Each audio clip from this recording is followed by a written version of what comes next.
Seimo socialinių reikalų ir darbo komiteto pirmininkės Kristinos Miškinienės iniciatyva Druskininkų savivaldybėje organizuotas susitikimas su socialinės srities Sodros, darbo biržos socialinių paslaugų centro, savivaldybės administracijos specialistais.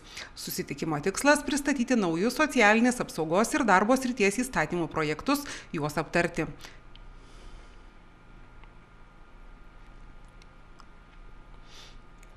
Seimo socialinių reikalų ir darbo komiteto pirmininkės.